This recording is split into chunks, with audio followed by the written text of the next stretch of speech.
David, do you realize what is going on here today? I do, because we have had legends on this show, but we have never had a chef's table legend to borrow the title of a Netflix series that is already rocketed to the top of the charts. Yes.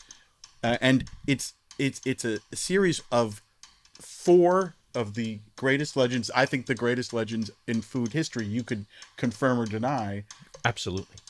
But Thomas Keller is the legend of the legends, if we had to pick one.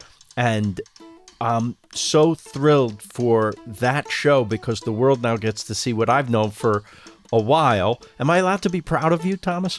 Sure. I think pride is just a wonderful word and great emotion. And yeah, we all have to be proud of things that we've done and things that other people have done. And I'm also proud just to have known you for as long as I have. We go back at least 20 years, I think. Yeah. And we've had many adventures together. And I'm just so happy that the world now gets to see this beautiful portrait of a beautiful guy. Well, thank you. Thank you. Ladies and gentlemen, Chef Thomas Keller.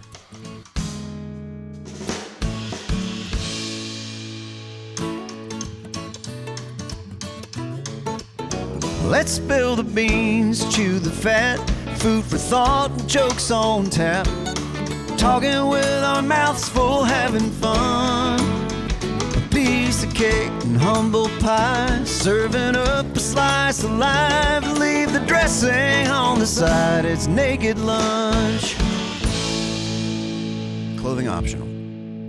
Yeah, chef, can you please explain? We don't have just one great chef here. We have another great chef here. Jeffrey Cerciello, who in the beginning was a chef de partie, the beginning sous chef at French Laundry, way back in probably 1996, I think, when you started, right?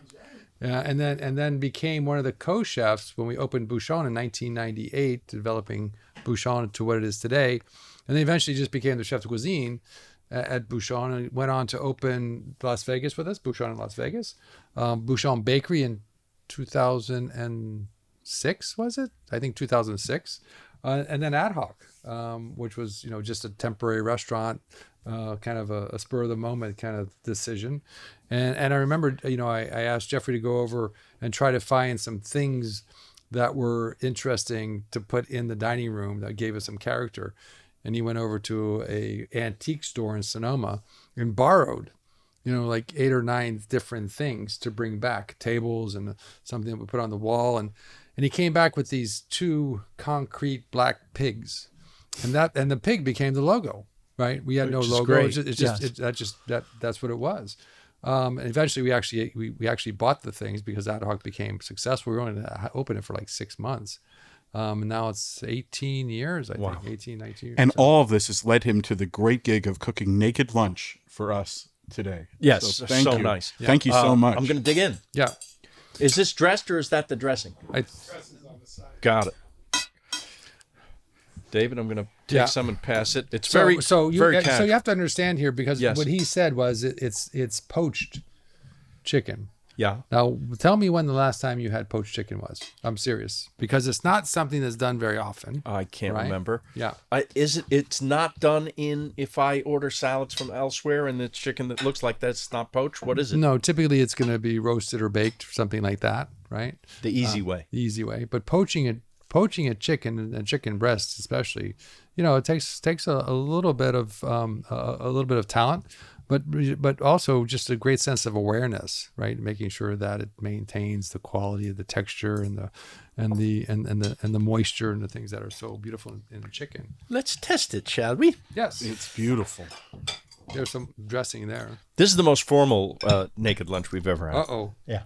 Well, you have a chef here. Do you always have a chef? No. No. Okay. So you mentioned that the legends, right? So the only reason that this is the first time there were any legends in Netflix. So we're certainly happy to be there, and be chosen by Netflix to be called a legend. Do you like it, legend? I don't. You may know me enough to know that doesn't really matter. I mean, But It's nice. like to first be- time somebody called me that Yeah. in television, I They felt actually very called you, old. They actually called you a legend. I felt old. Oh, really? When they Okay. said All right. it's a obviously a flattering, nice thing. It is, But I was wondering if you felt, wait, I'm not ready to be legend, or do you wear it proudly? No, it's new to me, right? It's only been going on now for 3 or 4 months, right? And then just launched last Monday, right? So it's new to me. People haven't really walked up to me and go, "Wow, you're a legend."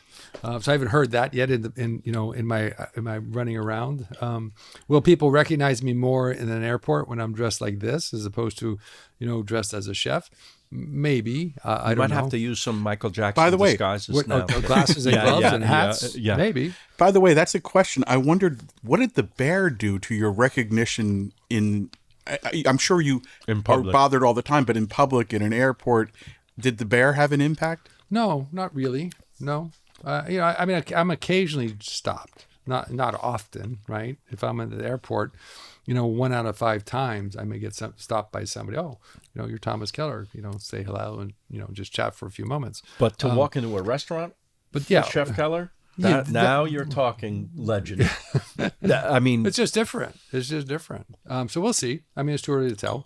But for me, number one, I feel blessed, right? My accomplishments and my team's accomplishments along with me, all those individuals that are part of that. I feel blessed, and I'm always find myself attempting to be more approachable, right? Because when I was a young cook, right, and there's Paul Bocuse or Mark Minot or whoever, right? You want to go up to them and shake their hand and get their autograph and get a picture. The same thing happens today. right. And most of those chefs that I know from that period of time in my life were always very generous with their time. And so this was the example, right? If you can't be generous with your time, then what's the point, right? And because we're chefs and by nature we're nurturers, right? Then doing those things are very simple. And the word nurture was a very important turning point in your education as a chef, wasn't it? Who was the great teacher who taught you why you cook? So I had 3 mentors early on. One, as most of us, was our mother, right? I mean, and I didn't grow up with a father, so he wasn't my mentor. But people who grew up with both parents, I'm sure they're both mentors. But my mother was such a impactful person in my life. I mean, she taught me this sense of awareness, like just be aware of the world around you. And I think about that as it relates to the oyster and pearl. Had I not been aware walking down the grocery store aisle in Napa Valley in 1993 or 93, seeing a purple box of tapioca and realizing that was it, right? And that's where the oyster and pearl comes from. Had I just been walking down the aisle not paying attention, we would have never seen that. We'd never realized that. So a sense of awareness was really, really important. Understanding the importance of details, right? Always looking at details, right? Making sure that it's in the details. We always say the devil's in the details, right? I never understood what that meant, but nonetheless, it's, that is true. We have to pay attention to the details. And then a sense of work ethic that, you continued every single day to try to do a better job than the day before. Whatever it is, right? Shine your shoes better. I don't care. Tuck in your shirt better. Whatever it may be that you find that you're able to do. He's better. actually telling me to tuck in my shirt. And, No, it's actually your collar. I should just get a new shirt. a better shirt would be good. Yes, chef. There's I was another. always going to say yes, chef. And then my brother Joseph, who taught me how to make hollandaise sauce. My mother put me in the kitchen, right, as the, I don't want to say chef because that's really far reaching for somebody who was barely 20 years old and running a small restaurant, which is a private club for business businessmen around the Palm Beach Yacht Club.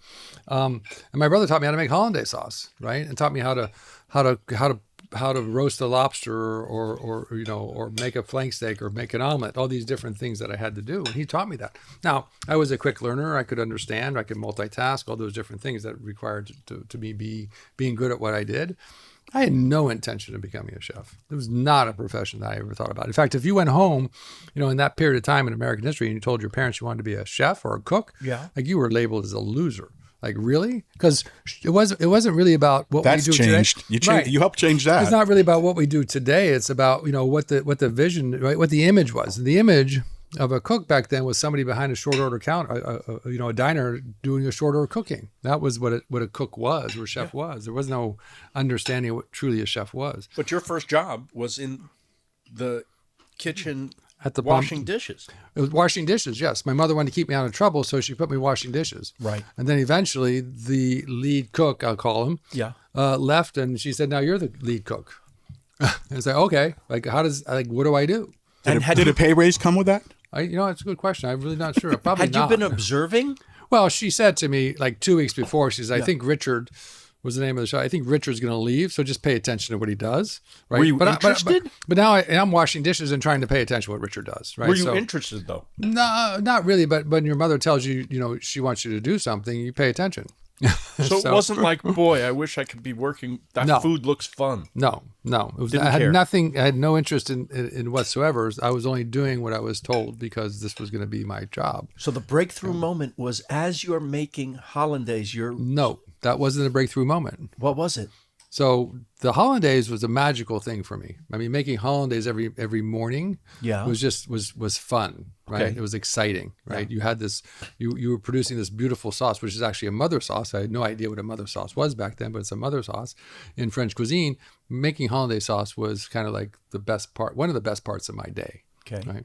And then I found, this was probably like 1974, and I found a job in 1977 in a beach club in Narragansett, a private beach club. So going from a private yacht club, there was a moment where I worked in Newport, Rhode Island during the tall ships, 76. 77 was Narragansett, and I worked for a formidable French chef. His name was Roland Hennon, and he was doing the same thing I was doing. He was in Palm Beach in the wintertime.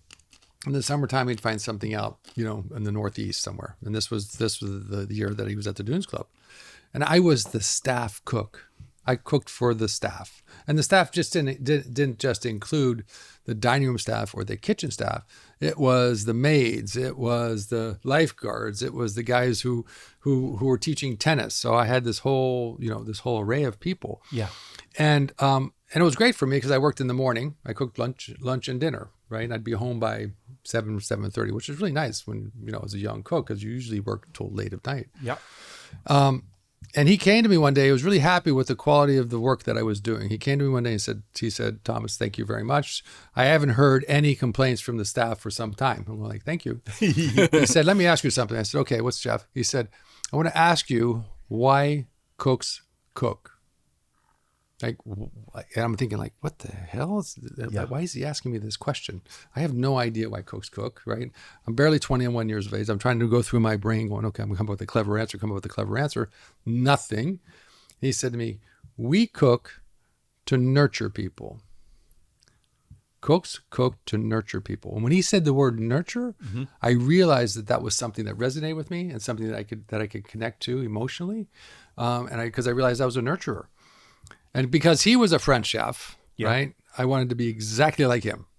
I wanted. He was a cool cat. Yeah, he was. I wanted to become Roland Hennon, right? He was in his mid-30s. I mean, he was traveling back and forth. He good-looking, certainly accomplished, knowledgeable, skillful, right? He came from Lyon, France. I mean, he had a beautiful German girlfriend. He had the Jeep on the beach. You want all these things. All these different things. Like Now I want to be a chef too. That's the guy I want to be. So that's where it all began. And that was the moment in time, July 1977. I don't remember the exact date, but July 1977, it was when I decided to make this my profession. But if he's also not nice, then you don't get that message. Yeah. I didn't really have a lot of interaction with him. I had more interaction with the sous chefs because they would give me the whatever I was going to cook for the team that day. Yeah. But he was the kind of guy that you knew he was there before he walked in the kitchen. Right? He had that kind of energy, right? Yeah. But and it was surprising that he came over to me, right? But he was just happy that I was cooking good Doing a food good job. for the team, and he just wanted to let me know. And the question was there, and but that changed my life. Absolutely, right? Yeah. I get it. See how hope for people listening that it's not enough to just be great. You have to have a soul. You have to have this nurturing thing. It's emotional. It is emotional. Yeah. That's the root of it. You we all meet the wrong people too. Yeah. No. And for you to have had that connection so early, I can see that it made the difference because I know who you are as a person. Yeah. The word you left out when you were making your list of the 3 important elements, the work ethic and the thing, was generosity. Yeah. Well, sense of generosity. Yes. Absolutely. Yeah, we talk about that all the time. When we go to the French Laundry, and this is, it's aspirational, I think, to eat at the French Laundry. It is fine dining at its highest level in the United States. You cannot get a better meal in the United States Well, thank you. of literal fine dining. And yet when you go, yes, it costs money to do this, and it costs, more money maybe than most people have, but you will never leave there thinking, I didn't get my money's worth. You got beyond. Every time I've been is beyond.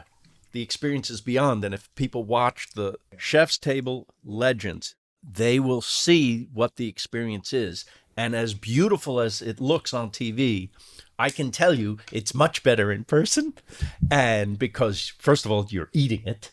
And second of all, the sense of generosity, it's overwhelming. You feel nurtured. You feel taken care of. It's not a short meal. And it can go on, and they'll come over and they'll say to you, how about you take a break and take a walk in the garden for a while, or go just sit out there with your drink and relax and enjoy the space. Nobody's rushing you. Yeah. We want to extend people's experience at the French Laundry for a couple of different reasons. Number one, they don't often get there, right? So they're there maybe once a year, maybe once in a lifetime. Right. So whatever we can do for them, right, to extend their experience, then that's what we want to do. We want them to enjoy their time at the French Laundry. The thing that the show doesn't cover is that it's not just about this exclusive experience at the laundry. You also have Ad Hoc, which is a fried chicken place nearby. Family style food, yep. And is, first of all, best fried chicken you've ever had. I mean, it's spectacular, but that's for everybody. And Bouchon is closer to that as well as a beautiful bistro experience. And then the bakery, right there. Absolutely. Yeah. And we tried to show that in our episode of Somebody Feed Phil when we did San Francisco. We got to explore Keller World up in Napa, which was fantastic. But I want people to know that there's this whole other side. It's not just about the fine dining, and your generosity has now extended to everyone. There's a price point for everybody. Yeah. Well, we wanted to bring diversity to our town. Yes. Right. And we wanted to have people come there again, right, to experience our town and keep them in town, right, by offering these different opportunities for them to enjoy food, whether having a breakfast croissant and a cup of coffee in the courtyard of Bouchon, right, going to wherever. I mean, you talked about Ad Hoc, you talk about Bouchon and these restaurants. So it's really, I feel blessed, right? I was going to say lucky, but this is truly, I'm a truly blessed person. I have some extraordinary. That's how I feel too. Yeah. It's like, who knew? Who knew? Who knew, right? Here's a young kid, barely got out of high school, right? Born in mid-century. Yeah. Barely got out of high school, right? No future plans, right, for anything. I wasn't thinking about that. I wasn't thinking about my future. Who ends up working as a dishwasher for his mother, right? Becomes a cook because that's a recipe for success, right there. Because his mother needs somebody to cook, and his brother's already cooking, so he teaches him how to do some basic things. How long were you the dishwasher before? Oh, probably a year and a half, maybe, something like that, right? I learned my 6 disciplines washing dishes. Yes. Right, when I was 14 and 15 years old. But yeah, and then you meet a chef in Narragansett, Rhode Island, at a private beach club, who asks you this kind of, what you think of now is it's like this absurd, out of place question. Yeah. And he answers it, and that one moment in time gives you, right, the influence and inspiration to actually embrace this profession in a way that you're totally committed. You're 100% dedicated to it. And without that, you don't go to France. Right? None of that stuff. Yeah, none of that stuff happens. Yeah, none of that stuff happens.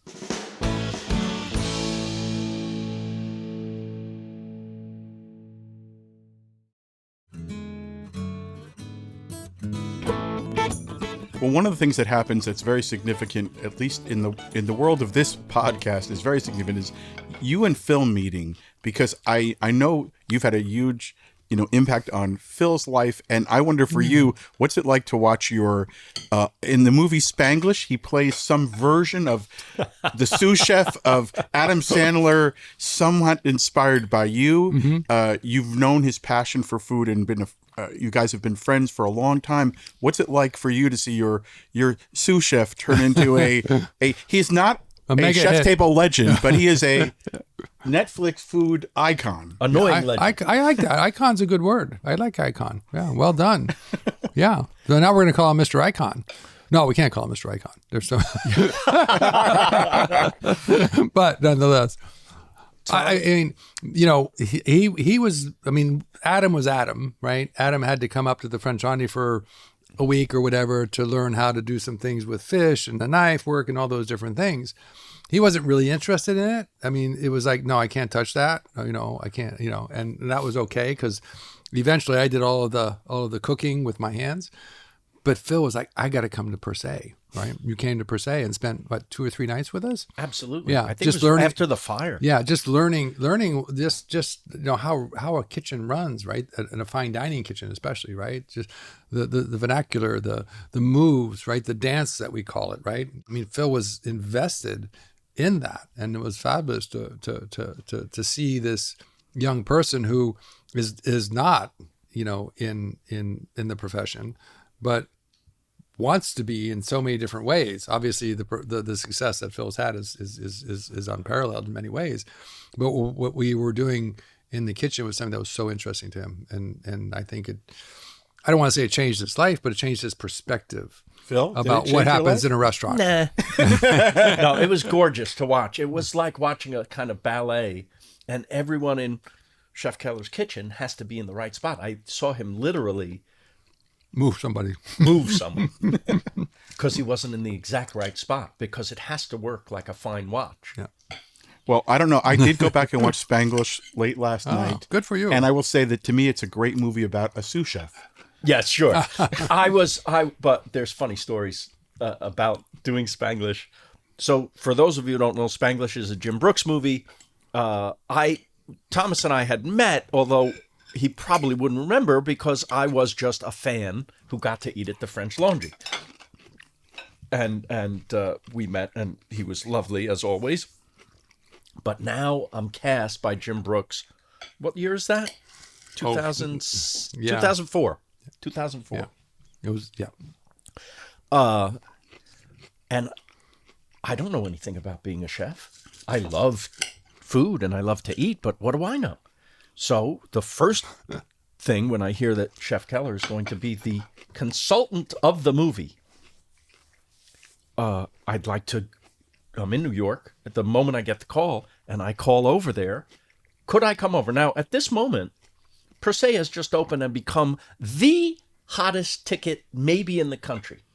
And I call, can I come and see? And Thomas said yes. Wow. Not only did I come and see that first day, but after spending a day in the kitchen, I'm dying because I want to eat. Is it possible that I could eat? He says, you have to eat. And so I got a table. He was nurturing you. So this was a scam that I pulled. Yeah, exactly. He got cast for Spanglish to get a meal per se. So I do it. It's unbelievable. I took my agent at the time because he was in New York. What a waste of a... He would have gotten 10% of your meal anyway. Yes, that's right. Oh, yeah, okay. Now we go to Sony, and it's time for filming. I learned a little bit more at other restaurants here in LA as well. Just about how the kitchen runs. Were you friends with chefs before that? A little bit. Just so, because I was an Nancy enthusiast. and Yes. Wolfgang and I had met Nobu, these chefs that were really prominent in that period of time. Not they're not prominent today, just as a obviously. fan. Yeah. Just as a fan. But now, like, Suzanne Tract is letting me in her kitchen to observe. And I might have been an investor at the time in Jar. And then Wolfgang, I asked if I could go to Spago and observe there a bit. And that was quite the education. Totally different kitchen, Right. also terrific. He asked Monica If I could you go in observe. that kitchen, and she said no. Yes, right. Right? But we go to Sony Studios where they reconstruct, I think, a pretty damn near exact replica of your kitchen at the French They Laundry. did. Yeah, pretty close. I mean, I remember the salt was the same. It was. So- We brought a lot of things down. Yeah. Yeah. So here I am, and I don't know what my action is going to be as a chef. I know I have lines to say, but what am I physically doing? What's and you the had move- to. what's the movement? What's the move? Yeah. And I don't know if you remember this, but the first thing I had to do, and I had never done this before, what do you call the long tined fork to twirl pasta and Yeah, it's plate? an old meat what we used to use for a meat fork, right? Right. To turn meat around, right? But you had to know this would be a disaster giving it to someone who's never done this. But I had confidence in you. On the first take, I twirl it. Yes. Again, no rehearsal. Yeah. Just twirl this and put it on the plate. I twirl it. I pick it up to put it on the plate, and it lands on my shoe. It turned into a Marx Brothers And now slapstick moment. they decide for the next take, my action will be shaving truffles, which is a little easier. We gave up on you quite early, didn't we? Quite early. I also did this. I don't know if you remember this, but you are rightly particular about where things go on the body. So we all have a towel, and it's tucked into your Apron strings apron strings on around your waist. I did this over your shoulder. over my shoulder Oh. because I was doing a thing, and I think you said cut, Possibly. which is Jim's job. Yeah. But because it's his kitchen, Exactly. cut, and he comes over and takes the towel off my shoulder and tucks it into my apron strings, and he says, "We're not in a diner." Right. Right. So now I can Can't tell have you that- when you can't have come to that the towel. diner, we're in a diner. Because you know the difference. Yes, now I know the difference, but I wouldn't have known it because of you. Oh. But we had a really good time doing that, and we became even more friendly. And then something happened. I was such a food enthusiast that there's this restaurant called El Bulli. It was in Spain. And it was you can talk a little bit about what El Bulli meant to the world. Yeah, it was a new movement, kind Yeah. of like Nouvelle Cuisine back in the early 1900s. Was Right. a new movement, and then you saw like Farm to Table with Alice Waters, right, in the early 70s, a new movement, and The chef table legend, Alice Waters. right, exactly, a call, yeah, and then you had Ferran, who had now molecular gastronomy, right, What year would this have been? 95. 94, When yeah, right. molecular gastronomy was first introduced. It was starting to catch on, Right. This idea of molecular gastronomy, whichever that meant, right? Because all cooking is molecular, obviously, but Yes. the media has to find some way, right, to explain this in quick terms. But it's basically like a to public. deconstruction of It's dishes, a realization that you can have the same flavors, Mm-hmm. same flavor profiles, presented in a way that's not recognizable. right. Right, and that's what Ferran did. Right. I mean, he took a basic thing, which we've been drinking all of our lives, probably not all of our lives, but all of our adult lives, is cappuccino. And what does cappuccino have on top of it? Steamed foamed milk. Yeah. Well, Ferran sees that and says, "I'm going to do that with carrots or potatoes or Yeah. whatever, hollandaise sauce," right? Yeah. And all of a sudden, foams became the rage around the world because that was from Ferran's point of view. Yeah. Now, was it new? Not necessarily, because people have been steaming milk forever. Right. But nonetheless, it was a new version of it that quickly caught on, and the idea of deconstructing and reconstructing, right, food was something that was very important at that period of time. And you saw that, right? I mean, you saw that with Grant Achatz, right? Grant Achatz, who worked for me, Yep. wanted to go. Once he read the article on Ferran, he said, "Chef, can you help me go to El Bulli?" So I packed him up and sent him off, and he came back with a whole different point of view. He came back to the French Laundry to work, but his philosophical approach to food was fundamentally changed. And that's when he went off to do his restaurant finally at Linea. And his insights to you in the documentary are really thank wonderful. you. He's really He was so articulate, really and beautiful. I brilliantly thought. explained some of it to someone like me who doesn't know it. Yeah, well, that's one thing I love about our profession is that we, at some point you're a young person who has role models that you want to be able to hopefully be like that, right? And then as you work through your career, that you not only become a colleague for them, but then you become a friend, and it begins this wonderful kind of familiar generational connection to each other. Paul Bocuse was like that for me. I mean, I would read Paul Bocuse's book. I would stare at his pictures in the book. I never thought I'd meet Paul Bocuse. And then at the end, I'm standing with Paul Bocuse, right? We know each other. We've hugged each other. We had many dinners together, right? And I'm standing with him, at his restaurant, both of us with an American flag around our necks, right? Celebrating the Bocuse d'Or gold, the Bocuse d'Or gold, for United States. I mean, this was then like, how does that happen? I keep asking myself, like, how does this stuff happen? Well, in terms of how does that happen? But the same thing for you. I mean, you've seen the same kind of growth and opportunity, right? And realizing opportunity is such an important part of what we do. But also understanding that, if the opportunity doesn't manifest itself into something that you want, there's another opportunity right behind it. And you have to manifest it. Yeah. But I remember the show we did in London, right? I was going to get to that. Absolutely. Yeah. Go ahead. Well, first we had this adventure. Okay. Where we went to. Did you want to say something? Oh yeah. No! I only wanted to say I before we have the second part of the lunch that the poached chicken salad is a delight. By the way, loved it. Poached makes a huge difference. Yeah. Is he the only one in town who's doing this? Because it's great. I haven't heard. It's soft and velvety. And, I haven't heard poached chicken. Yes. In years. In years. It's the perfect for a salad. Perfect. It's also perfect for where we are in our health conscious. I don't want to say craze because health consciousness is so important in our lives. Yeah. But it really speaks to that, right? It's poached. There's no fat on it whatsoever. Yeah. Which is beautiful. And all the fresh vegetables. Yeah. I mean, we got to talk about this because the show also shows your beautiful garden right across the street, which is just the loveliest representation of how you feel about how important farmers are. And we're not much without the ingredients. We are nothing without the ingredients, right? For sure. Yeah. But that's always been such a lovely thing when you go to any of Chef Keller's restaurants. Those things are going to be front and center. There's artistry all around it, but right. So you started talking about LBE and this trip because I was talking about just this the other day. You were? Actually, I was talking to maybe it was to Alice Waters because we were having lunch yesterday in Napa. Yeah. For part of the Netflix production. So, yes. Yeah.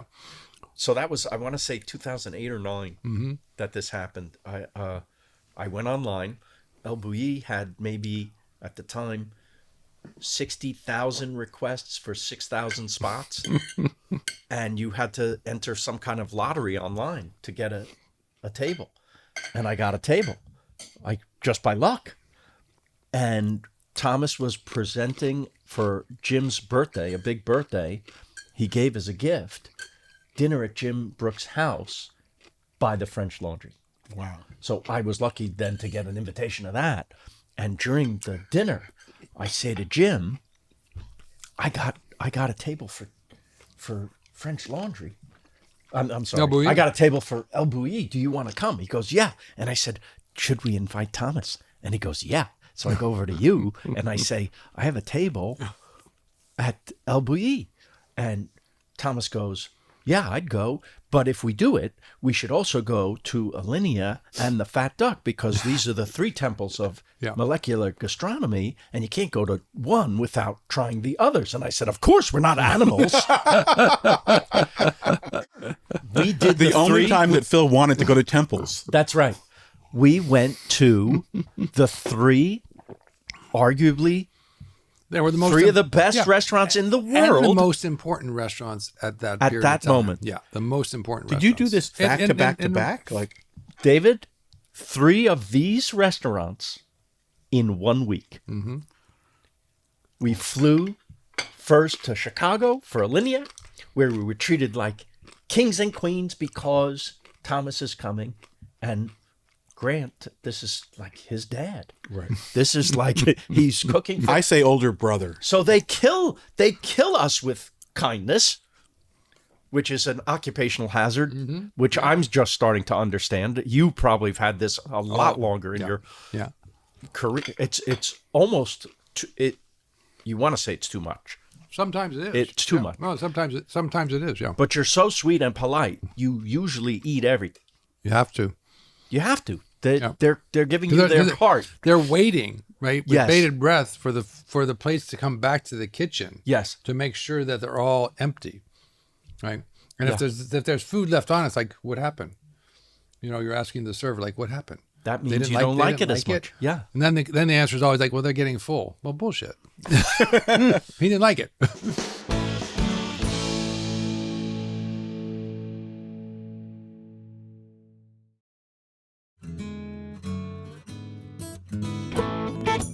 Can I talk about this gigantic act of almost superhuman bravery that I saw? Can I tell the story? I'll cut it if you don't want it told. But you got a little food poisoning before El Bulli, I did. and you were sick. You were. It was not I pleasant remember driving in the van that morning. on the windy road. Right, and I made We him, actually I had made to him pull over. Yeah. I felt so bad for him because now we've saved El Bulli for last. Right. But he's not well. Obviously not well. I'm telling you, that dinner was 4 hours, 36 courses. This man, like Superman, powered through. I couldn't have done it. That was amazing. Another act of real generosity to show them that you're here for them. Exactly. And to make sure you didn't get thrown out of your table. Yeah, exactly. But that was great. So that week that we spent, well, I'll never forget. Who would forget that? To go with Jim Brooks and Thomas Keller to the 3 best restaurants in the world at the moment was absolutely thrilling. And, that's 3 restaurants out of 7 nights. We hit other restaurants. Yeah, we ate at other places. Because you got to eat in between. Yeah, was it Cal Pep that we had? Yes. Yeah, in Barcelona. Yes. Right? Yeah, that was wonderful. And then a place in London, I think, Yeah, before I we can't went to the remember Fat Duck. That was fun. But do you remember when we landed in the United States? I think we landed in Maine. Yeah. To get our passports checked. Right. Do you remember what came on the plane? Was it lobster rolls? Lobster rolls. Oh my God. It's 4:00 in the morning, right? And we've got the custom agents coming on the plane. We're like half asleep, and our beds are all made up, and they check our passports, and all of a sudden there's like 2 deliveries of like lobster rolls, and it was crazy. Yeah, coleslaw. It's like, where'd all this stuff? I'm not sure. Did you order that, or did Jim? I honestly Jim do don't that? remember. But your memory is pretty great. Or do you just happen to remember this thing? Do you have a particularly great memory for stuff? I try. Yeah, I do. I do pretty well with things that are significant. And A lobster roll is always significant. That's significant, right? But Especially if you're in Maine. Yes. But I'll never. I mean, that's one of the great weeks of my life. How could it not be? Yeah. It was so great. Now, Everybody Loves Raymond has been over, and I'm very frustrated with the business. What am I going to do next? And I keep trying to have this dream thing of having this travel show. It was really more based in travel in my mind than food, although I knew food was going to be a big part of it. And somehow I got a deal with American Express to go to a foreign location, and they said, but we'd like you to bring a great chef. Do you know any? I said, I happen to know Thomas Keller. And they said, great, bring him wherever you want to go. I said, listen, it's your money. Where do you want to go? Where do you want us to go? They said, let us do some research. It turns out at the time, this would have been 2011, I want to say. Probably. Place most Americans wanted to go internationally was London, which makes sense. So we go to London. But we had a crazy time there because in that week, they wanted us to eat in as many 3-star Michelin places as we could. Yeah, we ate it. I mean, we ate at so many different places. Places and with chefs you know. Yeah.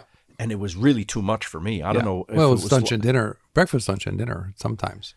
It was 27 restaurants Yeah, it was in crazy. 7 days, which is more than breakfast, lunch, and dinner. And it was an obscene amount of food. Yeah. And the focus seemed to be like we would be talking. I remember we'd be talking. Maybe the chef is there. All 4 cameras were pointed at the food. I'm like, what is this show? I didn't even know. I thought it was a pilot for what we would eventually do, but it wasn't. It was a one-off for American Express to do a card member experience, because then you recreated some of the dishes for the card member experience. They showed clips of us Yeah, right. at yeah. the thing, and we talked about it. It didn't make sense See, my memory's not so good because I didn't remember that part. because it wasn't great. Right. It wasn't like great. the lobster roll. It wasn't. It wasn't. But had butter. we ate at chef's table, didn't we? Oh yeah, Jam- of course we did. Yeah. yeah. We ate at many chefs' Yeah, yeah. tables, and some of these meals were 5 hours. No, I but we went to physically couldn't Bubble do it. Dogs was the restaurant up front. Remember we went to Bubble Dogs, and in the back was the restaurant called Chef's Table. which And I a was fine full dining after the restaurant. hot dogs. You were full, yeah, exactly. We had all these hot dogs, right? With champagne and hot dogs. Yes. right? That was the idea. That was the wife's Is that still there? concept. And then this young chef, right, was more fine dining. They both came out of the per se. The producer said to me during the fine dining part of that day, and we'd had meal before that also, and then the hot dogs, and now the fine dining, and I almost had tears in my eyes. I said, "I'm sorry, I can't do it anymore. I can't physically eat anymore." He goes, "I thought you were professional." Yeah. That was. I guess I'm not. I guess That's I'm true. not professional. That was a difficult day from an eating point of view. Consumption. I mean, over consumption. Death by what you love. Exactly. But one of my fondest memories, and something I always try to replicate, was, remember Borough Market? This is what I was just going to say. Oh, is my that's what I edited together. Because to me, taking Thomas Keller to a 3-star Michelin restaurant, that's where he lives. That's Yeah. where you're comfortable there. What if we went with Thomas to Borough Market? Yeah. And I happen to know the grilled cheese guy. Right. I mean, just amazing. Amazing. Yeah. Life-changing grilled cheese sandwich. I can't tell you. I want to cry that you say that I could have any wonderful food impact Yeah. on you is a wonderful feeling. And that, I thought, now that's a show Yeah. where we go to all stratas of food. Yeah. And I love that you've embraced this now. Oh, I try to make so it wholeheartedly. when I make grilled cheese sandwiches, that is my goal. The toasty. Yeah. He Capicaine. had this beautiful bread, right? I mean, Poilâne. just structured was extraordinary, right? And that holes in it, right? So he would take grated cheese, probably Gruyere or Emmental or something like that. He would mix it with a little bit of pepper, and then he'd put it layer it on the sandwich, put a top with on it. leeks and Yeah, or shallots. shallots, yeah. And then just put it on the grill with no fat whatsoever. So and it was really a kind of a moderately tempered grill, so it cooked really slow. But what would happen is the cheese, right? The fat from the cheese would start to break through, melt, and go into the sandwich, through the holes. to be the butter of the sandwich. Exactly. Yeah, gorgeous. And you just stood there and watched this whole thing happen because it takes some time. Yes, you have gorgeous. you have to be patient. And worth it. Oh, I was like, oh my God, this was so good. Yeah. So good. Anyway, I edited that sequence together. Yeah. That's what got me the PBS show. Okay. Where we started. And that's what got you Somebody Feed Phil. And that led to Somebody Feed Phil. So it's all because of Thomas. Well, and I watching the Chef Table's Legends, I was very, as someone who grew up with a dad who liked fine dining and who found it intimidating. You spoke about really eloquently about like breaking through that intimidation I think that's another thing where you have common ground is that your show food and travel also. Yes. I know so many people just being next to him when people come up. I know there's people who have never thought they could see the world, who are seeing the world and opening themselves up to a world of possibilities. Yeah. And I think you do that with fine dining to sort of. Well, that is traveling. They're so connected. Travel and food. Absolutely. When you go to the French Laundry, you may as well be on another planet because there's not a world that exists outside of that. That's a new place. Yeah. And when you taste something that you never tasted before, that's as delicious as any dish you make, you've traveled. Right. No, it's absolutely. And to that point, is what I told you when we I'm gonna first dig walked into in. one of these sandwiches. Yes, Do it. please. That the fact that my son and his wife they went to Vegas, and she, of Indian heritage, growing up in Amsterdam, she said she had to go to Busan because you are the person who turned her on to French food. And I just think a kid who grew up or was at least born in Camp Pendleton, California, who ends up, inspiring a girl in Amsterdam to want to explore French food. I think it shows you how impactful and global, and if you can break through intimidation, you can break down a lot of barriers. Yeah. I mean, food, when you think about it, food is the second most intimate, thing you can do with a person. What's the first? The first I forget. And We're old now. but it's something you do every day. Yes. The second most important. Yes. Listen, if it's every day, wouldn't you say it's the most important? There's argument there Right? for sure. Yeah. I love that phrase. You wanted to eliminate intimidation when you were opening. That's huge, because a lot of people don't know how to behave or what they're supposed to do if they go to a fine dining restaurant. Absolutely. Yeah. I didn't know what to do. I was intimidated. I was terrified. You can be intimidated at the place setting. Yeah. What do I do with just all walking these in the forks? front door Yeah. and having them look at you like, who is this? Who is this person in my restaurant and why is he here? It's like that scene from that movie, L.A. Story. Yes. Leo. Yes, at Leo. Yeah. Yeah. It's that's the kind of the attitude that was prevalent. I'm still intimidated at certain. If I see the fish fork, I'm sorry, the fish knife. What about the sauce spoon? Oh, the flat spoon. Yeah. Totally intimidating. Like, what is that for? Certainly not eating soup with that spoon. But the fish knife. How exactly are you supposed to use that? What are the little divots for on the side? What I don't understand it. Well, a lot of it's aesthetic, but because fish is flaky, Yes. you're not supposed to need to cut it, right? Right. Like we would a steak. Of course. And so you're just flaking it off with that knife. It's a small, So that's a nice little yeah. nod to the fish. Exactly. And then it makes it more, well, let's face it. I mean, the French who developed all of the different serviceware, right, needed to have something specific for everything. The asparagus fork, right, the asparagus tongue, the fish fork, the sauce spoon. I mean, you can imagine somebody taking a normal soup spoon and then hammering it out, making it flat, which created that little divot there that you're supposed to be able to scoop up the sauce with, right? Oh, that's for sauce. Do you ever use that for that? Do you? We that's a good question. I don't think we use them anymore. It's just not a practical thing, because most people don't know what to do with it, and we don't really need it any longer, right? So simplicity has become part of what we're striving to do, is keep things as simple as possible. Yep. And have the expectations rise because of the food or the service. That's the message. David, I'm looking at you and I'm thinking, I need to, before I die, take you to the French Laundry. You've not been? I have not been. Where do you live? I live here in L.A. My older son went to Berkeley, so I got to be around the sort of Northern California food scene a little bit. Then I have never been able to get in. I will do it. Phil will maybe help me get that done. He knows people. He apparently knows someone who can get. I know a guy. Reservation. I think he can get you in. But I did get to eat a little bit of your food in the most crazy circumstance of all, which I think He broke into your house. So exactly. I apologize. I'm coming clean. Ate some of your food. No, this is because if I'm correct, the French Laundry is 60 tables. Is that what it is? No, 60 seats. 60 seats total. Which 62. I help on a show called the Breakthrough Prize. Oh yeah, which is I and remember we that, actually right? I actually did say I got to shake your hand, say hello there, and it was this is literally the greatest, like the biggest stars in the world and the most genius scientists and mathematicians. Yeah.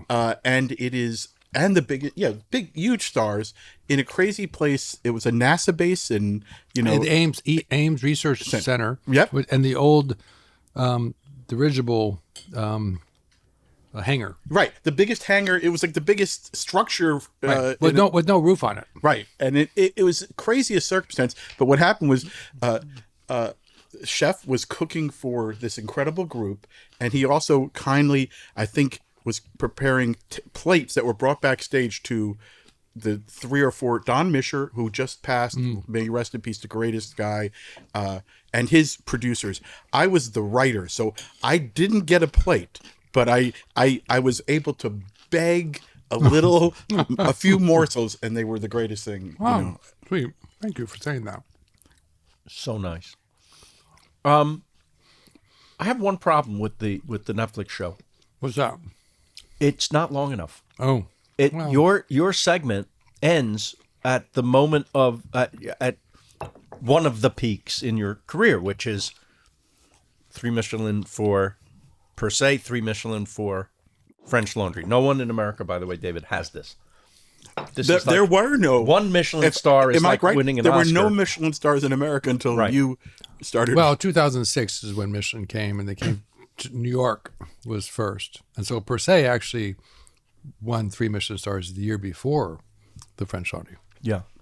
But you have since then these other restaurants, which I think they could have featured. And also, I think a lesson for people is, it's not all smooth sailing after that happens. Oh. There's a lot of other life that you've had and ups and downs, and it's all part of it. And you do talk about how the adversity helps shape you to strive and to be better.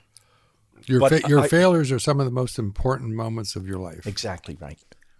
And I have them, and I still have them, and that's part of it. Yeah. The best baseball players in the world, they're hitting 300. Right. Yeah, that's 3 balls out of 10. Exactly. I know this is true because I took and they're getting paid $10 million. Whatever. I took Phil to the Dodgers game the other day, and you take Phil to a baseball game. He knows his baseball.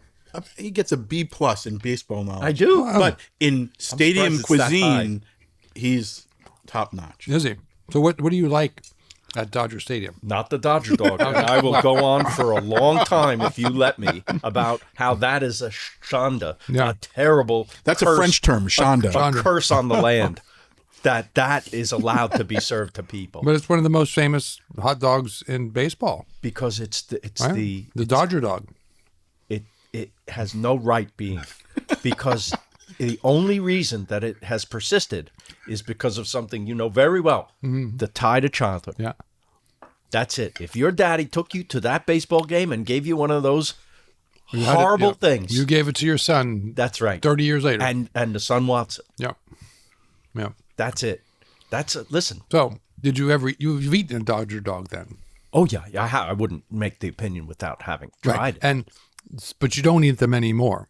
It's No, not I out go of, for it's not out of tradition or obligation or No, first of all, I'm from New York, so I don't care Right. about it like that. My dad took me to Shea Stadium. I don't remember the hot dog. Okay. But you, David, you're would- from New Jersey. I am from New Jersey, but my dad took me to my dad loved the Brooklyn Dodgers. So Okay, wow, I okay. have There you go. embraced the Dodgers the moment I moved here, so my Yeah. sons Yes. could have a team. And Phil, being his New York soul, we instead of taking the free Dodger dogs in our suite, we traveled around the entire perimeter of the stadium searching for the perfect Brooklyn dog, which is an Brooklyn dog. all beef hot dog. And did you find one? Yeah. Oh, Much better. good, better. Edible. Edible. Much better. Okay.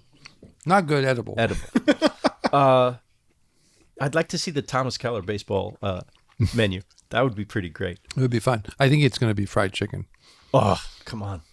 I mean, you could open ad hocs all over the world if you wanted. Just fried chicken. Forget about Yes, the that's rest of what I'm it. Yeah. saying. Well, by the way, with Shohei Ohtani coming to the Dodgers, Yeah. there's a number of great Japanese players. There is more and more sort of food ambition in the stadium. Yeah. The thing I would like to see, I think your salmon cornets is like, I love the the coronet idea, and it's, people who have ripped you off and tried to, I love having, if I can have spicy paid tuna in a homage. coronet, ice cream, Well, it began. So the original coronet I did here in Los Angeles in 1991 when I moved here, and I became the executive chef at Checkers Hotel. Right. Right. Yeah. Right next to the what was not the library then. They just had started building the library right across from the Biltmore. Yeah. And a guy named Bill Wilkinson, who started Campton Place, was doing his second hotel here. Yeah. And just as a sidebar, Bill established what is now known as a boutique hotel. That was Bill Wilkinson Really? at Campton Place. Great. Bradley Ogden was the first chef there. Right. Anyway, he asked me, right, I was out of work. I lost my restaurant in New York City. I'm coming to Los Angeles to be the executive chef of a hotel. No idea what I'm going to do with that, right? And you know what happened there, but we won't talk about that at the moment. But he said, I want you, is a food and wine event like a week after you arrive. And I want you to wow the Angelinos. And I'm like, in my mind, like, what is this? Like, wow the Angelinos? Like, what is that all about? And I had no idea. Now I'm under extreme pressure to impress my new boss. I'm leaving the city that I thought I was going to be living in for the next 25, 30 years. My restaurant I just let my restaurant go. So I'm a bit sad. And I walk across the street to a Baskin Robbins where the young lady puts an ice cream cone in the holder on top of the the refrigerator. Right. The freezer. Not everybody does that, by the Right. way. Oh, I know. And I see that and I go, there it is, the coronet. Great. And the first one was with wasabi cream inside, right, and spicy tuna on top. I just think that's where, beyond intimidation, to actually make food fun before you taste it, to have, it's like it goes to maybe to a child. It's a childish place that it almost takes you to. Yeah.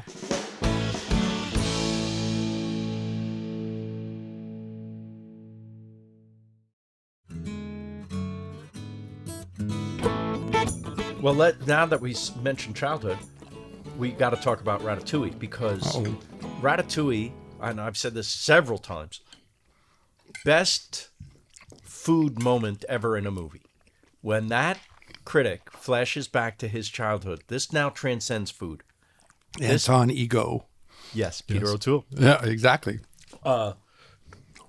Because it's that thing we loved as kids is the feeling we chase our entire lives. Mm-hmm. And of course, food is a direct zoom to that when you have it. All the time. Was that your idea? The ratatouille? I know the dish was yours. Yeah. And it's gorgeous. And he made the most beautiful ratatouille you've ever seen. That is so gorgeous you can actually make a painting of it, like what they do in the movie. But the emotional moment. That was all them. I mean, Brad Bird, and Brad Lewis. But I know they were ran the it two. by you because. I think they it was funny because I just get a phone call from, I think Brad Lewis, asking me if he can come up and hang out in the kitchen for a couple of days. Yeah. And I said, sure, no problem. And they came up for 3 nights. And this was before Brad Bird was involved. There was another director, Jan. I can't remember Jan's last name. Anyway, that's not part of.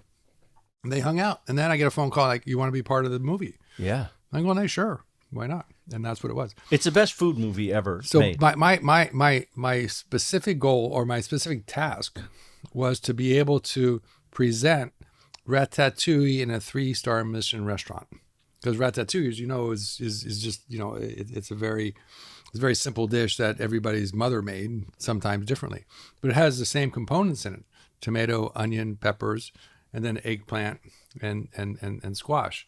And there is a technique that we use to layer it out and make it more refined, if you will. But with still the same flavor profiles. And look beautiful. Yeah.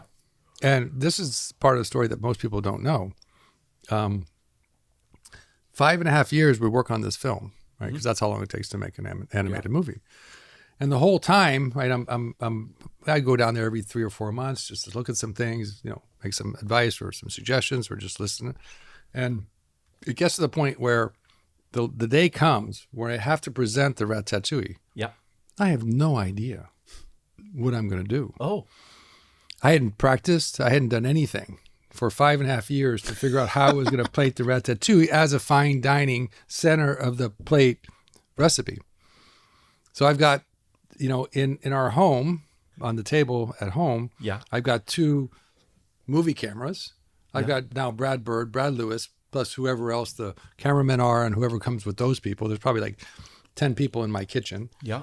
I've got the Confit by Aldi, right? The laid out ratatouille. Yeah. I've got a plate. I've got my palette knife. I've got some basil oil. I've got some herbs, right? And they go, okay, roll it. Oh. And I take my palette knife, which is like a cake spreader, and I start to pick up one of the layers of the Confit by Aldi, the ratatouille, and it starts to accordion. Ah. And at that moment, I saw exactly what I was going to do.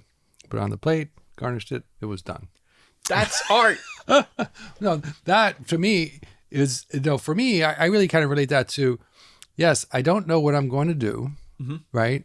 But I have the confidence that I can Go do with it. instinct. I can do it. Yeah. That's the jazz of Yeah. cooking. That's exactly right. Yeah, right. It's confidence, right? That is so important in a lot of, for young people, right, including myself. Yeah. Gain that confidence, right, in yourself that you're going to be able to do what you need to do when you need to do it, and that is such a strong tool. But kids don't know when they're starting out. They don't have the confidence because they haven't don't. done it for the 10,000 hours. Right. That makes you. But you build that with them. I mean, that's part of our job is to train and mentor. Those 2 words are really, really important for us. But I think what we want to tell young people in any field is don't be afraid to take a chance. Don't be afraid. And because in theater school they used to say it's important to have a healthy naivete. Yeah.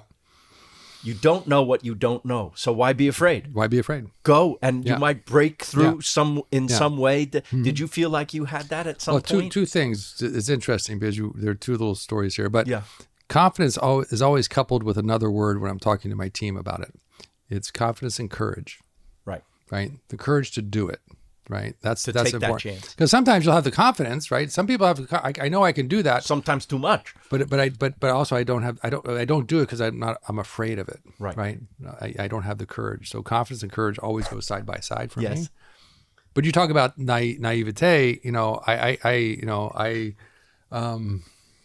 I think one of my largest assets when I was trying to buy the French Laundry after the Schmidts decided they were going to sell it to me. Yes. I had to figure out where I was going to get the money from. I didn't have a job. I was in LA only for a year, so I didn't really know anybody. By the way, what kind of food were they serving there? They were serving. I mean, it's kind of like Chez Panisse in a way. I mean, you think of Sally and Alice. Yes. They're contemporaries. Yes. Alice opened her restaurant, I think, a year or 2 before Sally opened the French Laundry. Uh-huh. But very simple food, but really wonderful food. Right.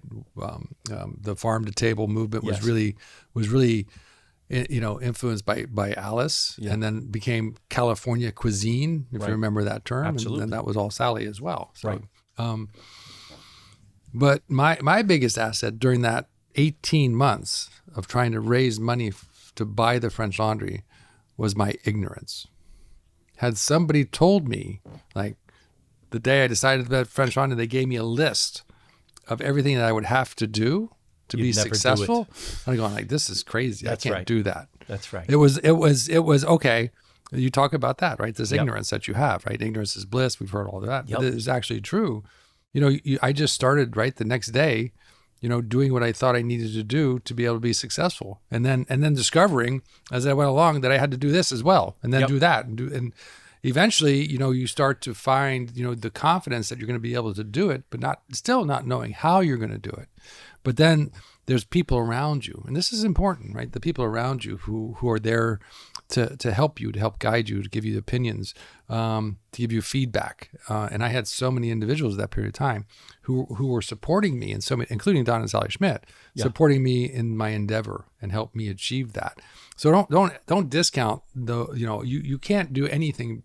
Well, you can do some things by yourself. We know that, but when you need to do something that is bigger than you are at that moment, rely on those people around you. Yeah. Don't be afraid to ask for help or Exactly. advice. Don't be afraid to ask for help, And that's something that young people are, that's something that they don't really do well yet. Yeah. They're afraid to ask for advice because they think that you think that they know everything and they don't know anything. What's the best advice you ever got? Patience and persistence. Great. Again, I love words. So patience with your career. Just patience with what you're doing. Learn what you need to learn. Have the experiences you need to have, right? Embrace those moments of time, right? Because once you pass that, you're never going to get it back again, right? Yes. So really find the patience in what you want to do. And young people, including myself, don't have a lot of patience. We want to do the next thing right away. Right. Chef, I've chopped vegetables for 10 hours. I want to do something else. No, you chop them for 100 days and come back to me and tell me you want to do something else, right? Yep. So it's patience and then persistence. Don't let anybody ever tell you you cannot do something. I sit here today because of my persistence, right? It wasn't necessarily my intelligence, wasn't my skill. Listen, it was I was committed to doing this. Yeah. And so you can do anything you want if you're persistent. 100%. Yeah. Boy, I've loved this so much. Well, sense of urgency is on the wall in the kitchen. Now, when I first saw that in your kitchen, I thought, oh, that would make me nervous. Because I think we associate urgency with, oh my God, Yeah. I better hurry. But Right. you mean it slightly differently. I do. For me, it was a period in my life where I wanted to learn what I needed to learn today to be the person I wanted to be tomorrow. Right. And another really great asset to embrace, right? Yes. A quality to embrace, right? Right. Is trying to prepare yourself for tomorrow before tomorrow happens. And so sense of urgency to me, working at the Polo Lounge, right, is get my station set up, right? And with the standards and level that the chef expected early enough to spend 10 or 15 minutes or 20 minutes with the saucier, right? And learning what he did. I had no idea what he was doing, right? I didn't know, I wasn't a saucier. But when the chef needed a saucier, like 6 months or 7 months later, I could say, Chef, I understand what's going on over there. I've prepared myself. Please give me a chance. And he would also watch me do the same thing. Like, well, Thomas is over there with the saucier. What's he doing? He would come over and check my station to make sure everything was en place at the standard that he wanted. And so it wasn't a problem for him. I could spend time with the saucier. Yes. And that's what you're doing. So sense of urgency is preparing yourself for your future. Because if you're not preparing yourself for your future, it's never going to get there. Can I ask a question? In the Bear, as a TV viewer who doesn't know as much as, I don't know 1/millionth as much as you, and not 1/400th Phil, but I love the psychology of the kitchen that they depict in there, and it's partly the tortured artist, watching a tortured artist go through their education and making the mistakes. I wonder, for you, do you feel an emotional connection to some of what you've seen on that show? It's hard to say. I kind of my TV time is at the end of the night. It usually starts around 11 or 11:30. And the purpose of it is to put me to sleep. So it's not the Bear. If I'm watching the Bear, it's going to take me probably 3 days to get through an episode. Great. But also, you've never, ever run a kitchen the way the Bear runs. No, it's interesting because Christopher Storer, we hired him in 2014 to produce a internal documentary for the French, for TKRG, for the restaurants. Right. And so that was kind of one of his first gigs. In fact, Sarah Adler, who's here today, was the person that suggested Chris to do this production. And so it turned out to be a 17-minute production, a day in the life of TKRG restaurants. Right. So beginning in the morning here, it was all the restaurants, the bakeries, everything. So they could see how things work. Yeah. So we wanted to share that with the team for one of the all staff meetings, right? We all tried to produce them. And so that's where I met Christopher in 2014. And here's a little sidebar. Do you know who did the score for that? No. Hans Zimmer. Oh, who did Spanglish and all of other, And every yeah. But the character in the Bear aspires to do what you do. He does. So Jeremy, Jeremy wants to be a great chef. Yes, and this is before his experience in Chicago with the difficult chef, right? Or the overbearing chef, who some people thought that was me. No, I know who it was. Yeah, I know who it was too, right. but it certainly We don't have wasn't to me. say it was not you. No, you're Yeah. you're who they aspire to be. Yeah, that was the I moment. saw. I think I saw an episode or two where they used the green tape.